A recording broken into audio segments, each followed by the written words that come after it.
Баа жеткис талант, жакындардын колдоосу жана албетте элдин алкышы ушунун бардыгы биздин каарманыбыздын турмушунда бар. Эң туура айтасыз, 8 кырлуу бир сырлуу дейт го. Теңир тоонун эле эмес, бүтүндөй ала тоонун уулу биздин сыймыктуу чыгармачыл көч баш агайыбыз, Кыргыз Республикасынын эл артисти Күмөндөр Абылов бүгүнкү бенефис программасынын каарманы. Кош келдиңиз агай. Кош келиңиздер. Биз сыймыктануу менен азыр баарыбыз чогулуп отурабыз. Сонун сезимдерге бөлөнгөнгө даярбыз, сонун ырларды укканга даярбыз. Сиз даярсызбы сырды ачканга? Бөлөнгөнгө даярмын. Келиңиз анда отуралым, аяк баштайлы. Жетиси болгон жылдыздын жетиги болгон кыргыздын, 9 болгон жылдыздын толугу болгон кыргыздын деп айтат. Ошосоңары 9дун улуусу Абыловтар династиясынын көч башчысы Күмөндөр Абылов агайыбыз бүгүнкү программабыздын каарманы. Агайыбызды сыйлап урматтап келген агалар, каймактар, кош келиңиздер. Сөз биринчи сизге берели агай. Өзүңүз эми сизди колдоп кубаттап келген туугандарды эки ооз менен бат-бат тааныштыра калсаңыз, аймайык баштайлы. Рахмат. Şu менин бенефисиме деп келген мен жакындарым менен тааныштырып коеюн. Өзүңдүн оң жагыңда отурган менин улуу балам, эки уулумдун улуусу. Аваз мырза. Эки кызымдын кичүүсү Аваз. Кош келдиңиз. Кош келдиңиз. Бер жагымда отурган менин эки карындашыбыз бар. 7 уул, 2 кызбыз. Ошол экинчи кичүү карындашым Тилеккүл Абылова. Эки эркенин бири экен да. Анан Бакыт Тилегенов деген кишини сиздер тааныбай койбойсуңар. Кыргызстанга белгилүү биздин белгилүү маэстробуз деп айтсак болот. Азыркы тапта Средний Азия боюнча, Орто Азия боюнча эң дирижерлордун күчтүүсү. Далай жолу Казакстанга барып көп байгелерди жеңип келген Бакыт Тилегенов деген менин. Бар болуңуз. Кош келиңиз. Баары жоктун баарын ушул айтат деп ойлойм да. Ушундан сексип турам. Анан биздин айылдык менин байкем баарыбыздын улуубуз, сулуубуз дегендей Келдибек Ниязов деген байкени Кыргызстан бүт эле тааныйт болуш керек. Ушул байке көбүз бир айылдан болобуз. Келдибек Ниязов агайыбыз. Экөө тең Кыргыз эл артистери. Бар болуңуздар агайлар.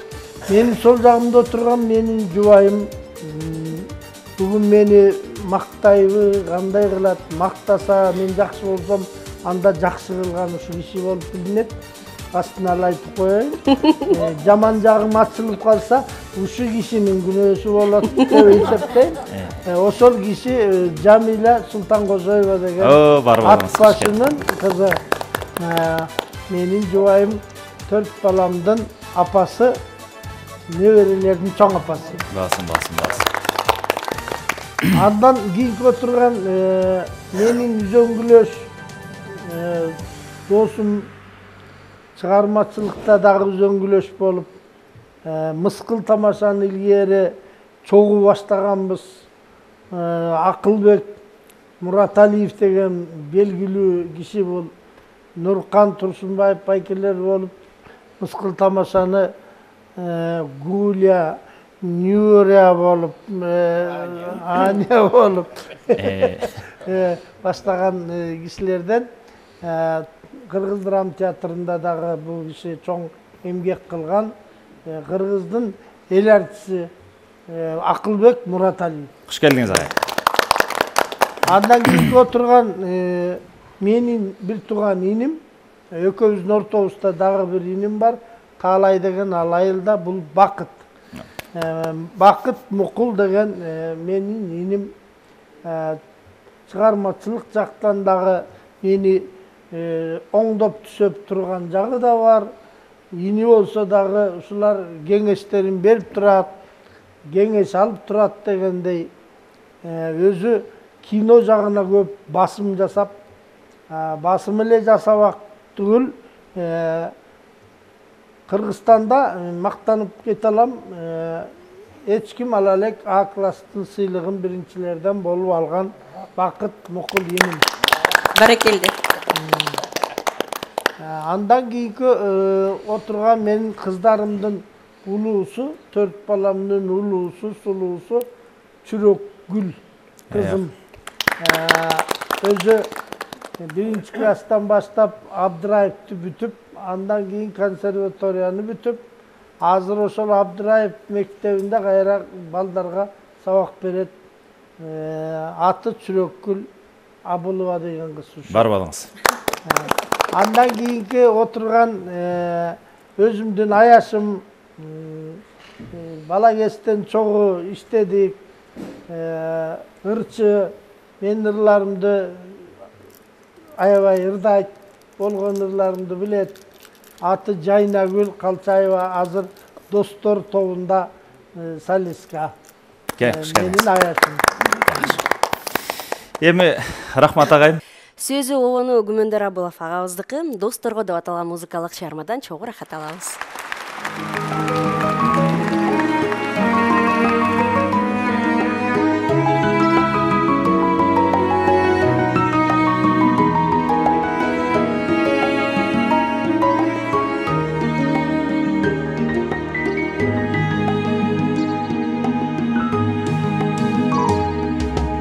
Aydoçu çok jel aydagan demedey,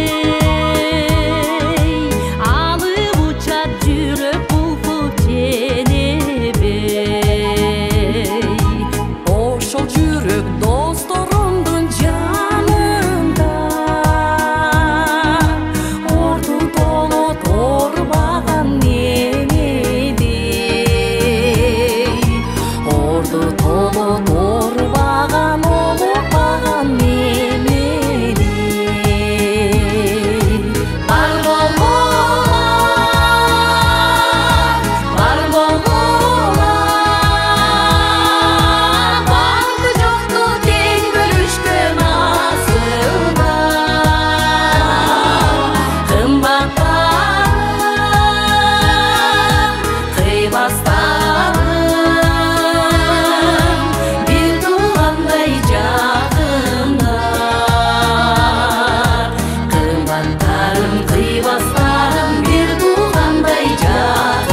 агабыздын кайсыл учурунан бир эске саласыз? Эми бул киши жөнүндө сүйлөсөк 70 мүнөт аздык кылат деңизчи. Мен эми андан да ары кылып айтайын. 40 жашында айтпай жүргөм.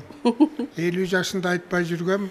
Анан мына эгемендүүлүк алганда 65ке чыкты. Анан жеңемди карабайсыңар, ошо эгемендүүлүк качан болорун агышты эле билген эмес, бирок ошол эгемендүүлүктө төрөп койгонун карабайсыңар. 31-августта туулган күнбү? бир күн мурда. Анан айтпай жүргөнүм мындай. Кыргызда бир улуу сөз бар. 4 аягы жорго деген. 4 аягы жорго. 4 аягы жорго деген таланттуунун таланттуусуна гана айтылат. Депутатка айтылбайт 4 аягы жорго деген. Сантехник айтылбайт. Ошо таланттуунун талантуусун айтат. Анан күмөндөр инимдин бүгүн орекиндей бейнеси болуп атканда айтышым керек. Анткени мен деле 70тен өттүм. Анан жашырып жүрүп качанан 80де сөз таппай калам, Кудай жаш берсе. Анан 4 аягы жорго. Куудулдардын эле ич эмес, ошо жалпы таланттуулардын ичинде. Күмөндөр өзү башынан айта кетейин, комузду катуу чертет, бирок көп кармабайт. Бала кезинде гитараны да укмуш чертчү. Бала кезинде барабанда да ойногон, эстрадада, актер, киноактер, жаз макейди да бар. Жакында 60 жылдыгында Айылга сапар деген окумуш көлөмдүү сонун китебин чыгарды. Абдан сонун окуп эле отургун келет. Обондорун угуп атасыңар, кинолорун көрүп атасыңар. Анан эч кимде жок бир укмуш таланты бар. Ачуусу тимелет, ушундай тез келет да, секундта келет ачуусу. Кайра ошо секундта тарап кетет да. Анан ушул касиети дагы өзүнүн ден соолугуна да жардам берип келет да окшойт. Өзүңөр да айтарсыңар, дагы кайсы талантты калып калды. Кенен, Кудай. Кенен карабайсыңар. Бүт жагынан бүт. Ошон үчүн 4 аягы жорго. Рахмат, бар балаңыз агай. Жигит кишинин жашоосу экиге эле бөлүнөт экен күмөндөр агай. Башында апам каякта десе, кийин апаң каякта деп айтат депчи. Ошо саңары бүтүндөй сиздин жакаңызды кирдетпей, агартып, азыркы Күмөндөр Абылов деген ушул даражага жеткениңизге Жамиле эжебиздин салымы ополтоодой болуш керек. Азыр Келдибек агайым да айтты го, чырт-чырт мүнөзү мындай кырс депчи, дайым куудулдай бизди күлдүрүп сүйлөйт деп ойлогонубуз менен бул киши менен кантип жашап жүрөсүз деп айткым келген жок, бирок бир өзүңүз жубай катары жакшы жактарын, балким биз билбеген жактарын бир кенен айтып берсеңиз, колуңузга микрофонду. Бирок Күмөндөр айке жана мынтип айтты го, жаман болсо дагы алдын ала, жаман болсо да ушул кишиден, жакшы болсо да ушул кишиден. Мен сага ким болсом, сен да мага ошосуң дегендейби? Бүгүнкү күн абышкан майрамың менен бээне аябай сонун сен жөнүндө карачы кагылып кетейин. Биздин кыргыз элибизден бир көзүнө көрүнгөн бир мончок болуп калыптырсың. Кандай сонун сөздөр айтылып атат. Анан мен ушунча 40 жыл жашап келип, анан туура эмес сөздү сүйлөсөм меники да болбой калат го. Бирок эми болбой калат го эмес, бирок жакшы гана жашадык күчүгүн. Жашоодо болот өйдө төмөн, бирок босогодон чыкпаш керек алчы. Артыкча чыгармачыл адамдарды булардын көңүлү өтө жумшак, жароокер, боорукер. Айник сыяктуу. Анан кыялдарын эми айтпа. Аны Кудай албеттин аргысын дейсизби? Онго чейин санап туруп эле, анан кайра эле мындай таптап койсоң болот, курсагын тойгузуп туруп эле. Алдап койсоң болот дейсизби? Алдабаш керек, жакшыныкай сөзүңдү айтсаң каяктан кара жаным. Ошон үчүн абышкам Айкөл, абышкам Жомарт, өтө баласак, аман болсун. Элдин көзүнөн, сөзүнөн алыс болсун, дагы чыгармачылыгы мындан да бийиктесин, мындан да урмат сыйдын бийиктигинде болсун. Баягы энеден кийин төркүн жок, эрден кийин урмат жок дейт. Менин урматым болуп, ар дайым башымда жүрсүн. Аман болуңуз. Айтканыңыз келсин. Мен Жамиле эжеме бир суроо бергим келип атат. Өзү дагы Күмөндөр айкем айтканда бир тойдо. Ушу чыгармачыл адамдардан ушу бир аял менен жашаган мен эле, анан Абдулда аке депчи, анысыңар сизде кандай сыр болду экен? Мына ушундай чыгармачыл адамды ушул чыгармачылыгына да тоскоол болбой, бардык жактан жаныңызда алып калуу. Сыры эмнеде? Түшүнүүбү? Бизде үйрөнүп алалы. Бизде үйрөнүп алалы. Мастер-класс. сыры бири бирине эле туура түшүнүүгө, баягы ачуусу келгенде алдынан чыкпаш керек го. Анан көтөрүмдүү, анан сабырдуу болуш керек да, эң негизгиси. Анан баягы ылаңдын баары төркүнүнөн жугат дейт. Мына энеси мыктынын кызы деле мыкты болот. Мен ушуну айткым келет. Жашыкпы, жашык. Жашыкпы? Же жашыктыгы жокпу? Жашыктыгы жок эле. Рахмат. Ар кандай Жашык болбойлу коюпчу. ийгиликке жеткен жигиттин артында аял киши турат дейт го. Рахмат, бар болуңуз. Сизде ден соолуктугуңуз абышкаңыз менен. Эми мына досторго кезек келип жетти. Бактага айым айтпады, баарын айта берсе болобу депчи. Мен жооп берип койбоймунбу? Жамиланын мындай токтоо болгонуна менин кайненемдин чоң салымы бар да. Мына ошол киши да кептин баары. Бул киши өтүп кетти эле, өтүп кеткенден кийин бул киши күчөй баштабадыбы? Айтып коеюн. Мен кайненем 102ге чыгып өттү көзү. Ошол киши эң акылма. Мен үйлөнгөндө эле мен кайненем 75те экен. Ошондо эле мен 75те экенин билчү эмесмин, бир 50-лөрдөгүдөй эле сезчүмүн да. Ошондой болчу таң. Ошон үчүн 102ге жетти да, окшойт да. Анан ошол кишинин эмгеги аябай менин эсимде, балдарымды да ошол киши бакты көп. Ошол ата-энелерибиз, менин апам баш болуп, атам баш болуп, мына ушулар биздин үйдүн ынтымагына ошолор көп жоопкерчиликтүү иштерди көп кылышты. Рахмат, бар болуңуздар мына. Көчтүн башы каяка барса этеги ошол жак барат деген ушул Жакшы. Ата көргөн окчонот, эне көргөн томуш бычат дегендей. Күмөнтөр байкебиздин таланты ташкындап, мейли кайсыл жаатты албайлы, ар бир жакта өз ордун тапканына дагы бир эти ынанабыз. Анда дагы бир кооз композицияны бирге угабыз. Гүлнара Кахарова эжекебиздин аткаруусунда болсун. Кайда жүрдүң мурдата?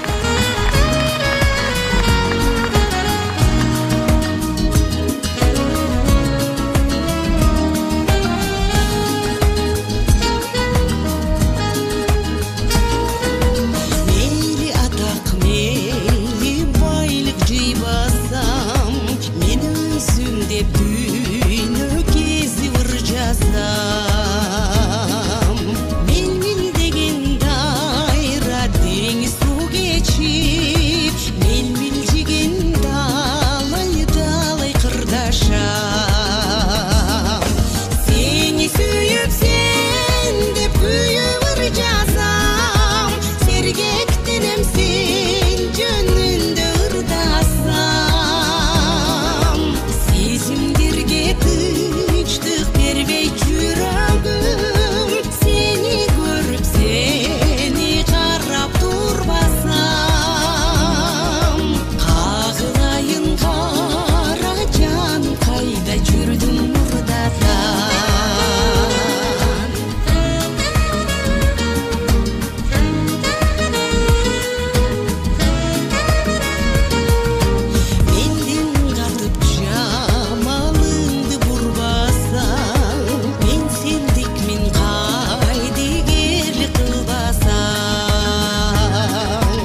Акылбек агай, микрофон сиздики, досу катары, сактанаш үзөңгүлөшү катары. Эми жеңебиз кагаз короп койду. Кандай болсо да абышкасы байы дегендей. Агайым аксакалдык кылып башын ачып берди. Эми сиз калган эми төгүңүз эми. Кана жана өзү агайым айтып аткандай. Негизичи баарыбыз күмөндөрдү күлүп отуралы, шатырап отуралы дейбиз да, дайыма эле күлкү катары эле көрөбүз да. Күлкү катары эле көрө беребиз. Негизи Келдебек абам айткандай, бу киши көп кырдуу талантты көкүрөгүнө багып жүргөн бала.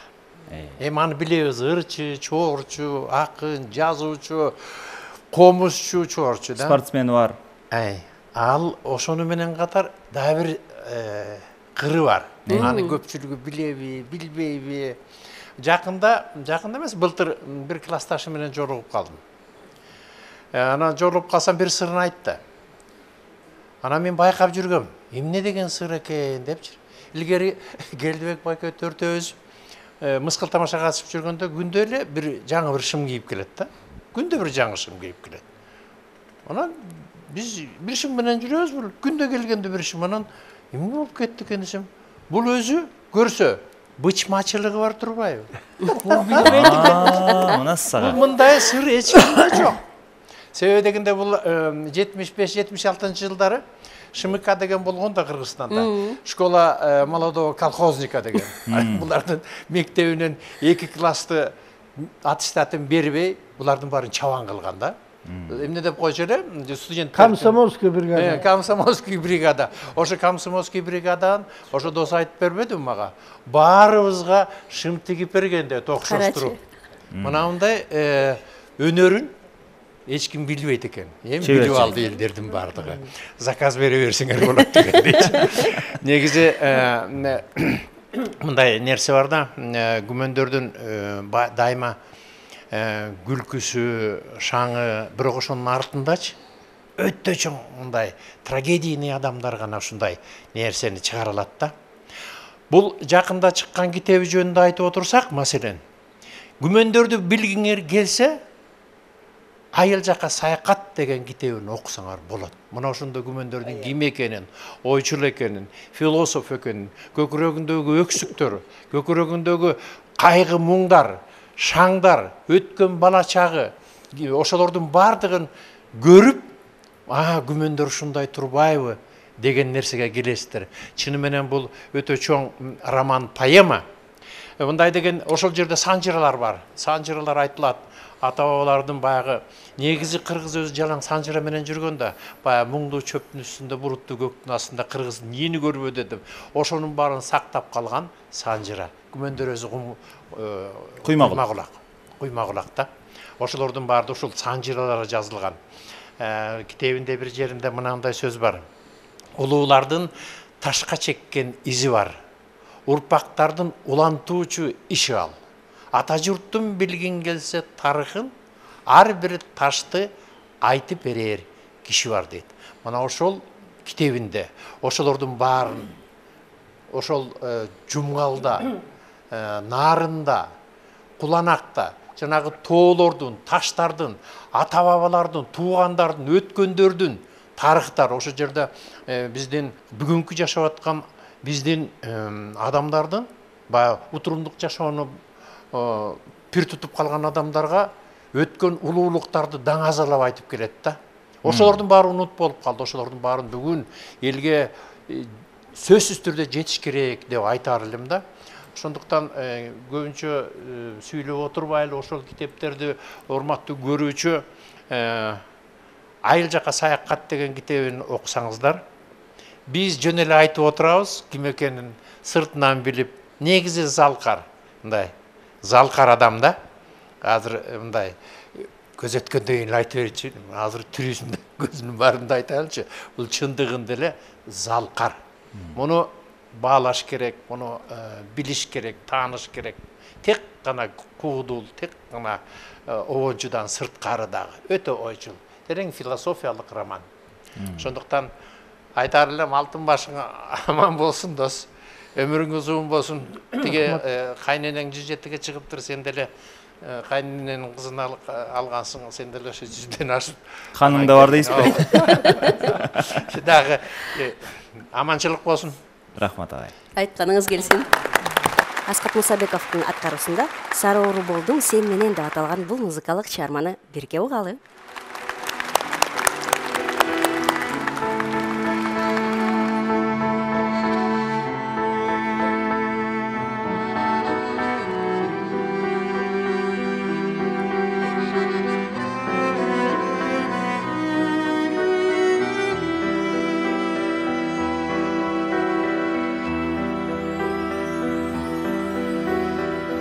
Убакыт санап, учурун карап, уктабай сансыз таң атып, көздөрүм жанат көрсөм деп самап, көңүлүм көксөп сагышып.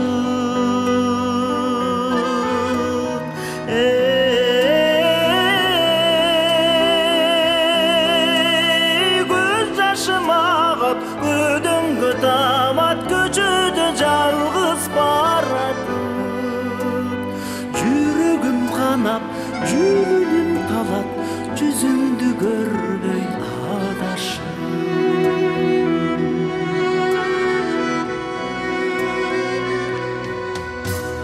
Көктөгү жанган, көрүнбөй калган, көз боочу жаккан шам менен, бой бербей чанган, боздотуп салган, бору таш мерез жан белең.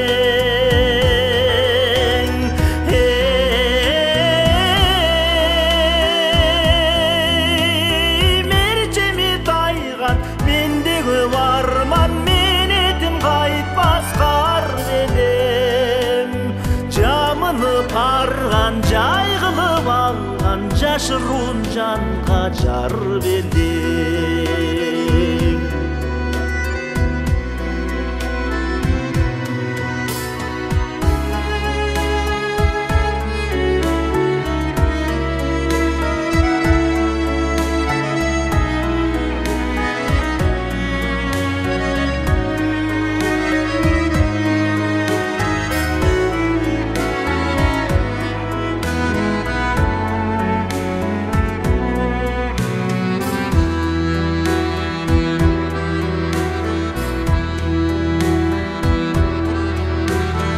Кайгырбай качан, кабагым ачам, карегим талды сен деген. Кыялбай катам, кыйлоңду татам, кыямат кайым сен белең.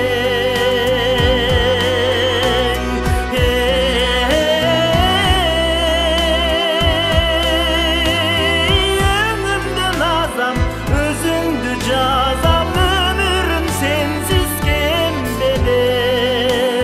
санага батам, сагынып жатам, сарор болдум сен менен.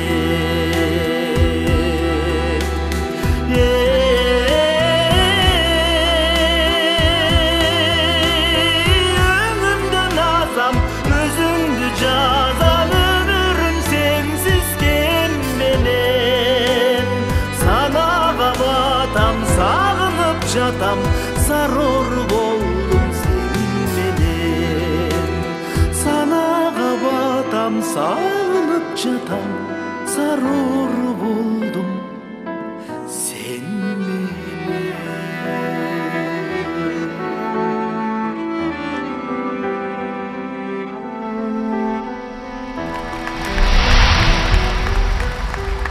Эми обончулук мен анда радиодо иштечү элем, агай бир күн чалды. Ай Чыңгыз, моолорду ким ырдап атат? Номерин таап берем ага деп ызырынып, жийинденип алыптыр. Жанагы оонун бузуп ырдаганда ушундай кыжыры келиптир да. Анан агайдын ошондо обончулукка, чыгармачылыкка болгон кайдыгер эмес киши экендигин мен дагы бир жолу байкадым эле да. Анан Бактык агайыбыз да эми маэстро чогуу жүрүшкөн, чыгармачылык жолдо сапарлашсыздар. Күмөндөр агабыз жөнүндө Жамиле жеңебиз билбеген жактарын сиздер көбүрөөк билет болушуңуздар керек. Эми баягы үзөңгүлөш Күмөндөр байкем баса белгилеп кетпеди, ушундан чекишип атам депчи. Ошон үчүн баардык көрөрмандар азыр сизди кунт коюп угуп атышат. Теле көрүүчүлөр да ушул Бакыт мырза качан сүйлөйт болду экен деп күтүп калган учурда. Ошондон баса-баса айтайынбы? Ошону баса-баса айтыңыз. Мен азыр өзүмдү түшүнбөй турам, мындай жакшы жагын айтканы келдимби же эл билбеген жагын айтканы келдимби деп. Экөөнү тең айтыңыз. Экөөнү тең айтсам анан жанагы астыма түшөм дегенде кылды, эгер туура эмес эме кульминацияга кетип Аны режиссер менен кеңешип кесип коебуз. Кайра чу дегенде кезесиңер да. Болду, анда айта берейин эле. Баягы биздин чыгармачылык үзөңгүлөш болуп жүрөбүз. Анан турмушта достчулугубуз деген бар. Баягы жолдош деген толтура барыбызда, бирок дос деген баягы саналып келсе асасы экен да. Мен ошо менен ушу Көкөм менен баягы бир туугандай дос болуп жүргөнүбүзгө Жамиле болуп үй бүлөлүк катышыбыз бар. Ошо бул чоң нерсе да. Бул деген эми тарыхта мен Көкөм менен досмун деген сөз бул эте мен үчүн сыймык болуп аталат. Анан эми баягы музыка тарабында көптөр болсо Куудул катары билет да Көкөмдөчү. Андан тышкары баягы оончу чыгармасы эмне каяка ташыргытсаң любой жанрга эмесе Көкөмдө ошонун баары тең бар. Анан жанагы көп жерлерде бирле примерди айтып кетейин. Талант деген досубуз бар, Жамангараев дегенчи өзү техника жакта ушундай да. Анан ошонун апасы кайтыш болду эле, ошо кетишти бар. А биз концертибиз болду, анан эртең менен таң атпай эле чыгалы экөөбүз деп. Анан чыгып кетип баратабыз. Баягы холодный водага жеткенде, баке, чай ичип алалычы дейт. Койчу чай, тетеке барышыбыз керек да. Дейт. Анан бул көгөрүп отуруп болбой, макул кылып атат. Анан сүттөлгөн чай ичип алалычы дейт. Койчу, курсак ачса тетеге кызартын белен балык алып берем деп койдум. Кызартын белине чыкканда вагондо балык сатчу эмеспи ошо. Анан шага эле келип токтоп, анан баягы элдин баары таанып атат. Анан балык жеп отурабыз. Аякта жана пелет деген балык бар эмеспи? Анан жесе кылкандар ошо кете берет эмеспи? Бирок карап турсам Көкө сүйлөп атат, балык жеп атат, бирок ойго чөмүлүп атат. Ар жакта тетека кетип калды ал уже бир 60 километр кетти окшойт ойуч. Жеп отургандан, баке, бу балыктын кылкандарды кошо желип атат, мындай сынып эле эметип аткан. Мен айтып койдум, бу балыктын кальций жетишпейт буга деп койдум. Деп коюп жеп атат, кетти. Анан 1 сааттан чайка кирип барасак, маэстро, жана балыктын кальций жетишпейт деп айттыңбы дейт. Көрдүм, ошондон тете качы. Значит, бул бирдеме жаратып барат оюндачы. Эми баягы чыгармачылыкка келгенде Көкөмдүн жанагы тагдырга бир таарынч деген ырын, муну көптөр ырдап жүрөт, бирок Улан Качкыналевди эч ким ырдай алган жок. Чын элечи, эмесин ачты да, ошо барганда тете Казакстандын баары таң калды. Мен ушуларды катуу кабыл алды да, баргандан ошо ыр катуу жакты. Себеп ошо конкурстан эме тагдырга бир таарынч дегенди бүт бар жаттап калыптыр да. Эми ошол экинде Кустанайдын оркестри менен ошол сольный концерттерин болуп атпайбы? Маэстро багы ырды ала келиңиз дейт. Павлодардын оркестри болсо бизден кийинки премияны ошолор менен ушундук ырдап атышат. Курмангаз оркестринде бар. Мындай да эми Бурекил деген чоң нерсе болуп атпайбы? Туруп бир жолу угулганда эле элдин баарын сиңип кеткен. Азыр мындайча айтканда шлягер Көкөмдүн ошо баягы тагдырга бир таарынчта. Анан бир күн айттым буга чай күмөндөр. Бир экөөбүз политика кылалы. Эмне политика дейт? Сен эми авторсуң. Сен жок эмесем эртең баягы сенде бесплатный путевка толтура дедим Сибирге. Анан баарын берип жүр, аяк суук барбайм, жанында эле жүрөм депчи. Ырышымдык, бирок названиясын алып чыкташым. Ошон тагдыр эле деп коелчу деп айттым. Туура ошон үчүн көп жерде тагдыр деп чыгып кетет. Андан башка дагы бул баягында баалуулугу, мунун ырлардын баалуулугучу. Жана кайда жүрдүң мурдатан дегенди биз тамашалап коебуз. Кайда жүрдүң өгүнү деп оркестр тамашалайт. Ошону алгыла дейсиз элечи. Анан мунун баягы тарбия ырчыларды аябай тарбияга салып коет да, булардын школанын кереги жок, эси керек болсочу. Бир кызым, эми Айденек деген жаш кызым баягы декретный эмеден чыккандан үнү таптакыр отуруп калыптыр. Отуруп калган коку эмне кылам деп. Эми уволить этиш керек. Бирок токтой тур дедимде бир вариант, бир шанс бар. Ошону колдонуп калсаң нет деген жумуштан кетесиң деп. Кайда жүрдүң өгүн ал деп ошону кечкелерди ай бер. Кири жуасаңдар да, пол жуасаңдар да деп туруп, бир айдын ичинде бүт басына өтөтүп келди. Азыр мен жана ырчылар жетпей калса эле кайда жүрдүң өгүнүн ал, ошого жетсең андан сеники дальше кетет. Көнүгүү катары болуп калыптыр да, көнүгүү катары. Басына өтөт да, бул деген мындайча айтканда баягы школа для вокалистов деп коет. Ошого эметилген специально жазылган ырдай болуп калат. Ким ырдабасын, ошо верхасы жок болсо верхасын ачып таштайт, тембрально бүт баары тең. Чыгылып буларда да мындайча айтканда грамотлык жанагы великий ырчыбыз Токтонал Сейталиев бар эмес, Союз СССРчи. Анан айланайын баягы үнү жок болсо мен эмне кытыгылап чыгарып эметпек белемдечи. Үнү жок болсо да муну ыры үнүн чыгарып чыгат. Чыгылып мен айтайын деп атканым анан баягы Жамиля айтып атпайбы? Бүт бар депчи. Значит, мында бүт бар. Эме ошонун ичинде эмне жатса баарын кылып, ой, анан беркинесин баягы жашай элмесиң, эми дагы бир Кудай Таала менен жанагы кайненеге беткен жашка чыгайын деп атканда дараларын айтсам коку жашоо жок болуп калат, кыскарта жашоо, унчукпай эле коеюн. Алдыга түшүш анан кийинчерээк да, макулбу? Чыгылып өмүрлүү болгула, бактылуу болгула. Анан силерге эми ааламда болгон бактылыктын баарын каалайм. Балдар бейкучулук, карлык тартылып атканы уже көрүнүп турат, себеп деген возраст билинбей эле келе берет экен. Анан жанагы небере чөбөрөлөрдү көрүп дегенде, чөбөрө небетегелерге жеткенден той беребиз да, ошондо той бергенде баарыбыз чыгабыз, талант, миралар болот. Анан чыккандан тагы эмнеге келдик элек деп тос берилет, тиги чоң атасына дегенде чыгып туруп, эмнеге келдик эле деп жүрбөйлү. Акылбы, акыл менен кетели. Рахмат агай, рахмат. Мына Күмөндөр агабыз 9 бир тууган экен. Иниси катары аягы аганы көрүп инесет дейт го. Кино жаатын багындырган. Күмөндөр агам сиздин чыгармачылыгыңызга тийгизген таасири, бир тууган катары ага катары таасири. Жаңы рахмат. Байкемди мындай баарыбыз эле мактап атабыз. Мен бытовой жагына кирип айтайын. Башка нукка бургум келип атат деңиз. Башка нукка бургум келип атат. Мисалы үчүн Байкем ошо 20 жашынан баштап эл тааный баштаган. Ага чейинде мектепте, биздин айылда, райондо элдер тааный баштаганда, ошондон бери мына жылына кур эмес чыгармачылыкта кайсы тарап болбосун, кайсы жанр болбосун келатат да. Мен ошону мынтип ойлойм да, кээде Байкем мынтип калчу да. Кичине бутка кире берейин. Үйгө келип отурсаң, такай эле ой менен жүрөт да, ой менен. Антип Бакытбек айтып атпайбы, аябай түнт деп. Ошо да, түнттүк деген ошол ойдо да, мындай кишини чалап эле укпай деле коет кээдечи. Карап эле тургансыз, бирок ой башка жакта. Көбүнчө да бир жаңы чыгарма жаратканда сөзсүз да, обон жараса сразу обонду момдай обон угуп көрсөң дейт, анан жазганын окутат да. Бир күн күлкүм келет да, ошону айтып турам кээ бир кишилерге. Бир күн бир экир жазыптыр. Бакыт бул текстти уксаң деди да, анан аябай жакшы экен да. Текст эми сүйүү тууралуу анан окуп бүткөн кезде жеңим келсе, алып туруп сурмага салып коет. Эмне соң?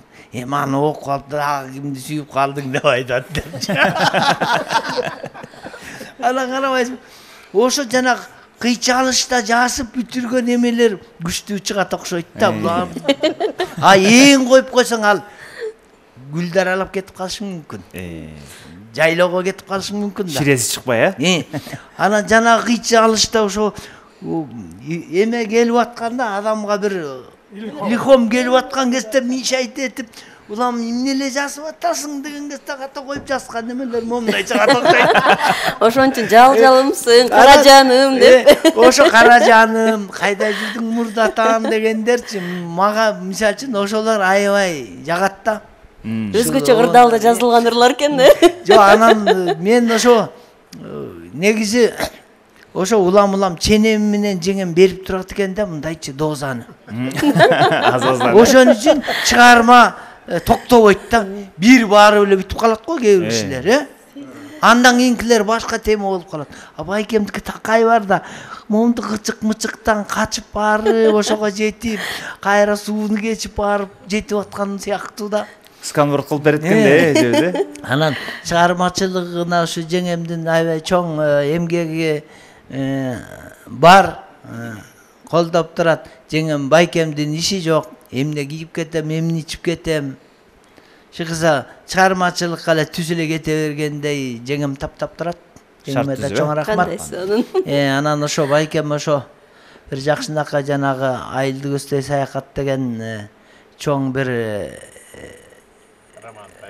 поэма жазды, роман поэма. Анан дагы азыр бир роман повесттин үстүндө иштеп атат. Эми могу 65ке келип калдыңыз, эми биягын ошо мен ойлоп атам, эми берки обон чыгарган, ыр жазган калбайт болуш керек. Бирок ошо роман повесттерин жакшылап жазмалык жагын, Рахмат сизге, бар болуңуз. Келе бай. Акылбек деле бар. мыскыл тамаша берип атабыз 93 же 94 болуш керек. Анан эле Жамбыл сүйрөлүп акырын келип мага сурап калды. Келип аке бир ой келип атат деп. Кандай десем, эки эле сөз айтылат. Анан ошол эле деди. Тиги налог төлөбөйсүңбү деп бир айтат. Тигил болсо пенсиямды өрбөйсүң деп айтат. Ушу менен эле бүтөт деди. Анан мен айттым, антиги күмөндөргө айтсаң дедим. Анан барып анан муну бөлүп алып, байкуш Жамбыл. Буга айтып атса күмөндөр угуп карап туруп анан макулдап кетип эле Абдылдага барып, бул шакалы карачы, мастер сонун күчтүүсүн. Барып эле Абдылдага айтып, сен минтип айтасың, мен минтип айтам, сен минтип айт. Деп эле экөө чыгып кетип атпайбы сахнага. Чыгып ойношту, айланайын зал жарылып кетти эле. Экөө ойноп атса, Жамбыл далдайып карап отурат минтип капталдан. Түшүнбөй атат эмне болгонун. Булар ойноп атат, тигин оюн бүт ойноп атат. Чыгышты, эл ушундай кол чапты, кайра көрүп жүгүнүштү, кайра эл коюп берди. Эки эле сөз. Бул налог тигил абышка айылдагы. Аксакал, налогду төлөп койбойсуңбу десе, тигил айтат, пенсиямды бербейсиңерби деп. Жок, налогду төлөп койбойсуңарбы десе, тигил жок, пенсиямды бер. Ушул мушташат, сабышат. Анан ошентип дуу болуп анан келатса, Жамбыл дагы элесине келелек, далдырап турса, бул жанынан өтүп барат, минтип атпайбы. Далдырабай момундай жаңы номурда аярдасаң болот. Болбосо анын идеясын алып алган негиз. Тигил байкуш түшүнбөй атат, ошол бат эле булар ойноп сахнага чыгарып үйдү деп. Мурдатан ойлонушкан болуш керек. Менин оюм эски го дегенсиз байкуш. Өзүн өзү ишенбей атат. Анан ушундай нерселери бар болчу да. Анан да бир жерде кыскача эле бир жерге барып калдык. Анан эми шашып атабыз десек, жок дегенде наныбыз тийгиле деп, же нанын таппайт. Кеткен киши жок. Аңгыча эле күйөөсү жарым жартылай кысуу болчу. Бир тиги чара холодец көтөрүп келди. 5-6 жерине кашык сайып, шелкилдетип. Аны да жөнүнөн мындай бербей, дасторкондап келбейсиңерби, дасторкон десе баары дасторкон таппай атса, күмүндөр айтып атпайбы? Ой, эми аты холодец болсо астына сыз өтмөк беле кое бергиле. Мындай окуялар толтурат. Жакшы. Азыр айткандай, идея тапкандык эмес, ишке ашыргандыкы деп атпайбы? Элди күлдүрө турган бир нерсени табыш. Мурда жеңилирээк болсо керек. Агай мына убакыт өткөндөн кийин азыр элди күлдүрүш дагы бир башкачараакпы билбейм, көч башы катары. Кандай ойлойсуз агай? Бардыгы убак бирдей деп ойлойм да, себеби күлкүдө ар жок деген сөз бар эмеспи? Күлкү менен уйкуда. Заман жаман болуп турган кезде деле ошо жерде күлкү болгон. Согуштун убагында деле шаршен боорду эсип элдин баарын күлдүрө беришкен. Кээде бир похоронго барган жерден деле күлкү кычап келип турат да. Анан мен көп кишиден качам. Көп киши жаныма көп келишет. Бир анекдотту баштап, дагы сөз уксам дегенсип келишет, анан эле келип күлө баштаганда эле мен качам. Эми жөн тургулачы депчи. Эл менден көрөт депчи. Күмөндөр өлгөн жерге келип алып да күлкүсүн баштап атат да, эл менден көрөт, айланайын деп анан качам, качууга туура келет. Чыгармачылыкта болсо, кыргыздын күлкүсүн эми айта отурсак көп армандар бар. Бул жерден эми айтып отурсак узак болуп кетет. Кыргыздын күлкүсүн колдогон киши жок болуп атат. Мисалы, Акын Айтыш коому сыяктуу, Манас коому сыяктуу кыргыз күлкүсүнө да бир коом түзүлүп, ушундай колдоо болсо, себеби дегенде бизде жазмакер күлкүнүн жазгычтары биз менен аралашпай атат. Кудулдар менен сатирик жазуучулардын байланышы жок үчүн кыргыз күлкүсү солгун болуп турат да. Болбосо кыргыз күлкүсү башка элдин, көп элдин күлкүсүнөн күчтүү деп айткым келет. 45 түрү бар экен күлкүнүн. Мен муну көп жерде айтып келатам. Апендидей болуп эле баягы ушунусун койбойт деп эл ушинте баштады. Ошентсе да айткым келип атат да. 45 түрү бар экен. Күлкү, күйдүргү, жанытма, такмаза, кыйытма деп отуруп 45 түрү бар экен. Мында эч бир улутта жок элде. Ушуну өркүндөтсө болот эле деген ойдомун жанагында. Рахмат. Эми буюрса ал күндөрдө келер. Ооба да ошонун баарын тизмелеп. Сиздерде агайлар бар. Жагымдуу дуэт Нурлан Алдаяров жана Айзада Муханбетовадан Суранам деп аталган бул композиция. Сөзү обону Күмөндөр Абылов агабызга.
Анда мына ушул чыгармачыл жаатта Күмөндөр байке менен дагы тең тайлаш жүрүп, аны менен бирге ушул чөйрөнүн ачуу таттуусун бирге көргөндөрдүн катарында Жайнагүл эже сиз дагы бар экенсиз. Сизге сөз кезеги. Мына ушундай залкар инсаныбыз менен кантип байланышта болуп калдыңыз? Ырларын да аткарып жүрөбүз. Өзгөчө дагы чыгармаларынан биз баардыгыбыз тең рахат алып жүрөбүз. Анда сиздин дагы сезимдериңиз, сиздин оюңузду уксак. Мен эми жаш кезимде ушу Нарында педучилищеда иштеп калдым. Музыка мугалими болуп, ошол учурда биз ушу Күмөндөр Жамиле болуп биз үй бүлөбүз менен катыштык. Мен жолдошум дагы ушу баарыбыз тең өтө жаш элек да ал кезде. Анан ошол учурда ушу Күмөндөрдүн жакшынакай ырларын ырдап жүрдүм. Анан уланттык. Ошондон бери эле ушу Күмөндөрдүн абдан көп сон ырлары бар. Сапарлашма, Жалжалым, Унуттуңбу, дагы көп чыгармалар мен абдан жакшы билем да. Анан кийин Жамилянын да сырын аябай жакшы билем, Күмөндөрдү да жакшы билем. Багы достор болгондон бири-бирибизди абдан жакшы мындай катышта болгондон кийин аябай жакшы жүрчү элек да. Биз абдан ыраазы болдук бүгүн. Ушу бенефисте бизге достор тобуна силер ырдагыла деп бергенине биз абдан кубанычта болдук. Абдан рахмат айтышты кыздарыбыз дагы.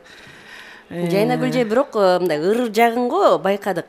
Бирок аяш катары Күмөндөр байке кандай болду экен? Менин кызымдын туулган күнү эле, Бигайым деген бийчи кыздын. Анан ошонун туулган күнүнө кетип баратсак, анан кийин баягы алыс жакка бардык. Чүйдүн бир кооз бир жерине барып, ошол жерде биздин аяштар коноктоп атат.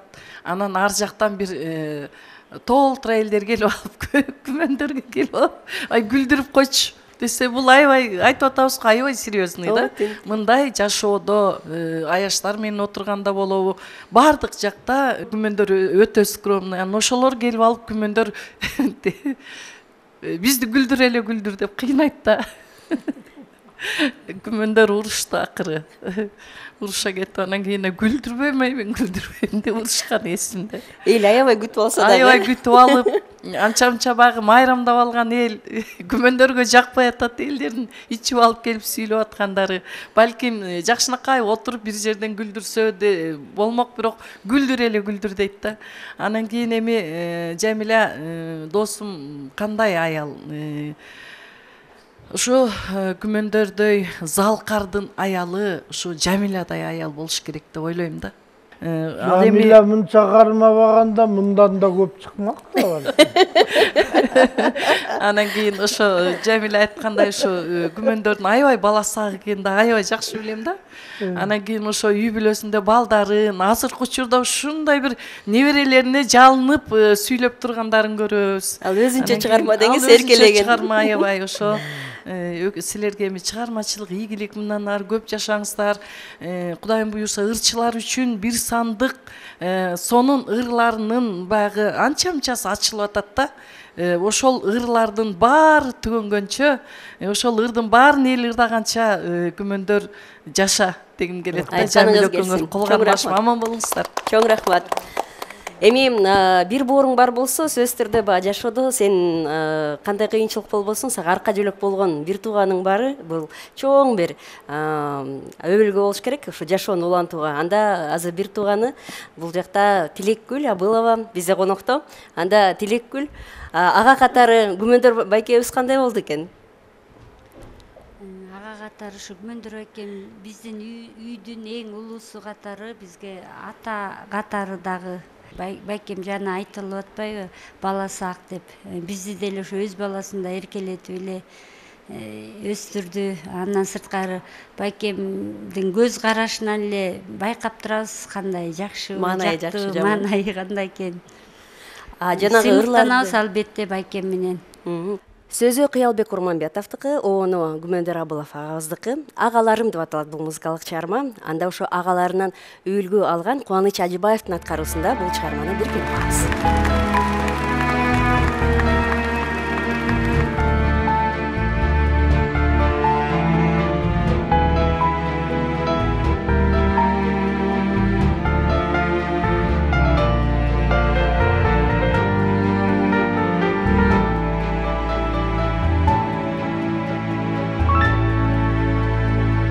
Мурда төрөлгөн Biyiktеген önörden ağalarım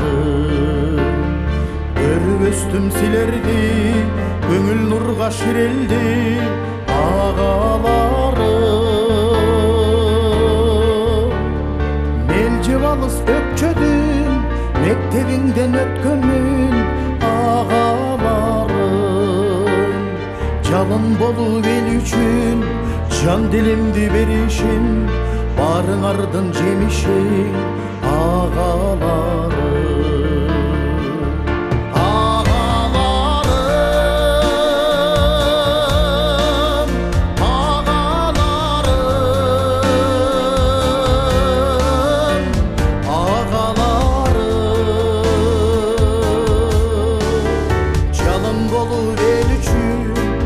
Dilimdi berişim, barınardın cemişim, ağalarım.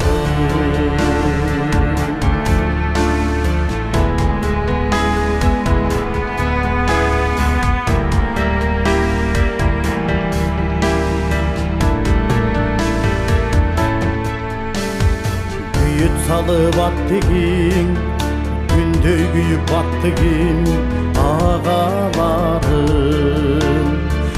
Dünyada ayrımın, arman boldu ayrılım, ağalarım.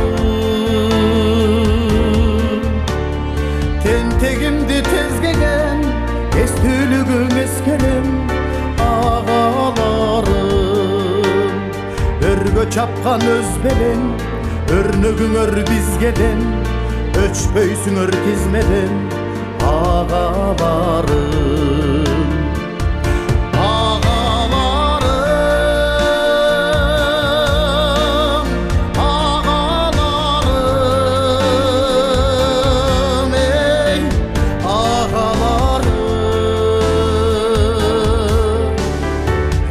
Çapkan özbeden, örnögüңөр bizgeden, öçpöysüңөр tizmeden, ağalarım.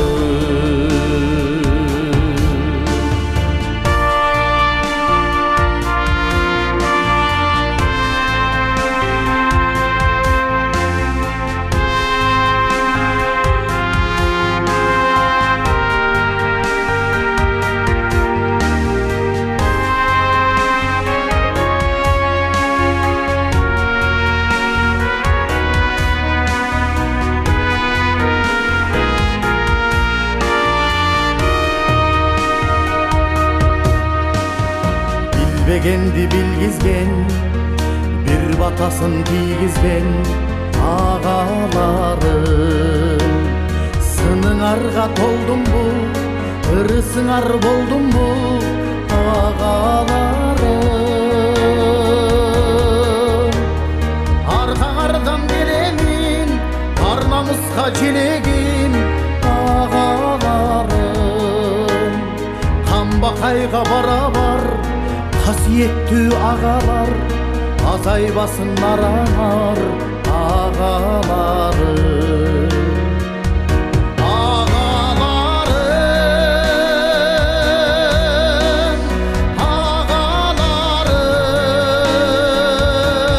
ey ağalarım. Kambakayga barabar, hasiyetli ağalar, Azaybaсын aranar, ağalarım.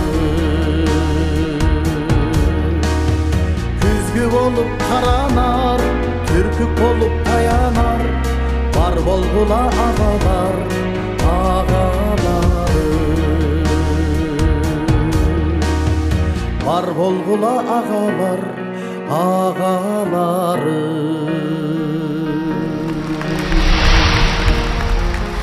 Күмөндөр байкебиздин туңгузу мына ушул көп сонун эркелеген сөздөрдү уккан болушуңуз керек. Чүрөкгүл, сизге сөз кезеги. Саламатсыздарбы? Ооба, эркелеген сөзүн азыркыга чейин деле угабыз. Эркелеткенге мээримин төгүп бизди ушу кичинекей кезибизден бери кандай эркелетсе азыр деле ошондой эркелетет. Абдан баласак атам. Үйдө абдан камкор, мээримдүү ата. Сахнада ролу менен үйдөгү ролу ушу асман менен жердей жогоруда айтып кеткендей. Кыскасы сахнада артист болсо үйдө кадимкидей эле ата бизге мээримин төккөн баласак ошо ар дайым эле эркелетип турат бизди. Атайын отургусуп алып өзүнүн мындай тарбия айтайынчы же деп антип тарбиялабай турса басса чай үстүндө болобу аякта болобу ар дайым жакшы сөздөрүн айтып келет. Жүрөгү кыргыз деп соккондуктанбы ошол кыргыздын баалуулуктарын идеологиясын ар дайым ошо кыргыз кылып тарбиялагыла балдарыңарды дейт.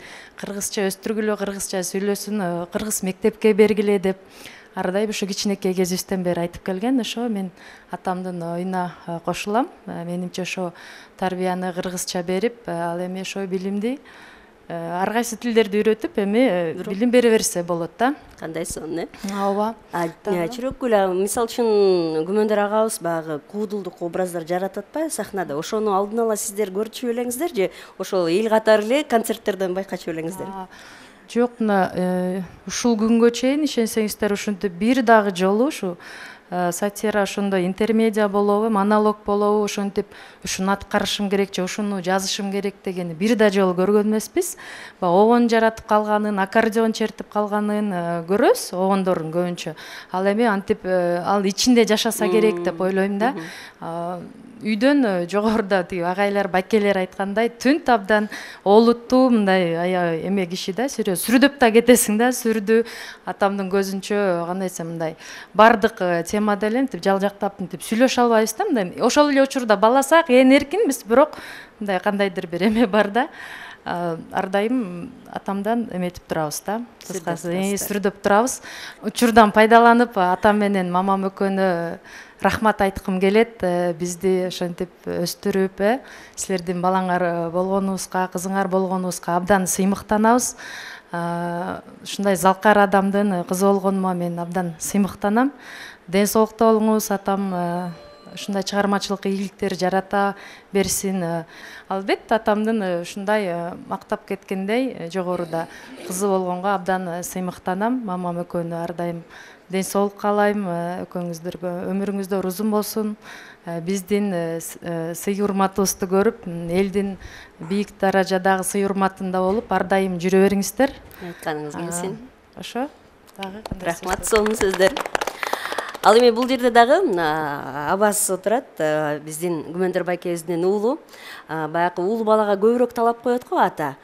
Сизге дагы ошондой талаптар өзгөчө болдубу же баары бир деле сиз дагы эркеликтин доорун сүрдүңүзбү? Талап ар дайым болгон. Сен менин орун басарымсың, уулу уулумсуң.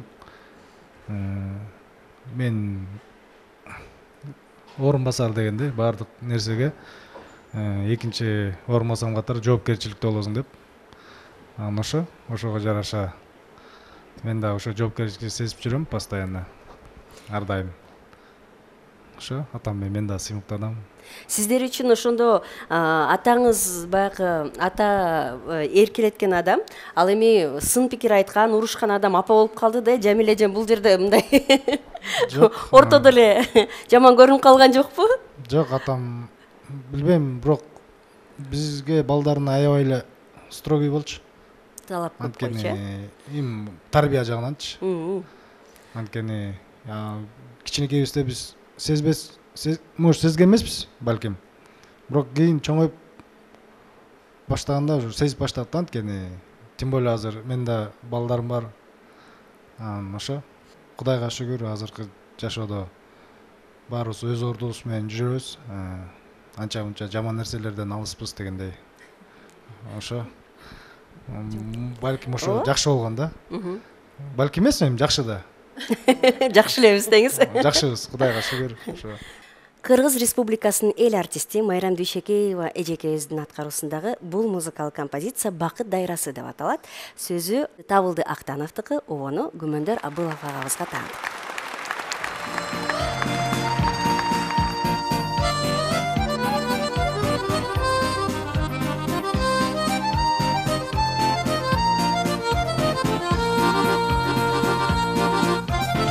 Ağımın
Суккар кылган шуңкарды тумшугу менен тырмагы жигит кылган жигитти айтканы менен кылган дейт. Агабыздын жүргөн турганы кулк мүнөзү, чыгармачылык орду тууралуу бүгүн кенен айтканга аракет кылдык.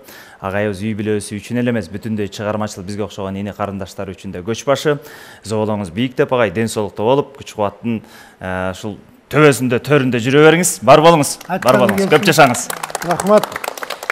Анан эми күлкү дагы болду, жагымдуу чыгармалар дагы болду. Ушунун баардыгы тең тартып алган сезимдер бизди дагы да болсо бир сонун эмоцияларга бөлөп көп жакка алып барат болуш керек. Анда ошол эмоцияларды, ошол сезимдерди бек сактап, сак саламатта болуңуздар. Аман болуңуздар.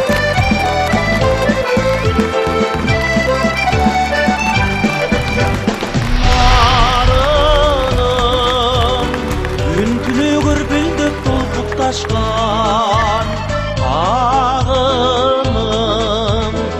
Ümüşşal gülüktey gülüm akkan Atardım Altaydan Nirmanas'a tavabam Ayık tutup Yürektün suzu dep seni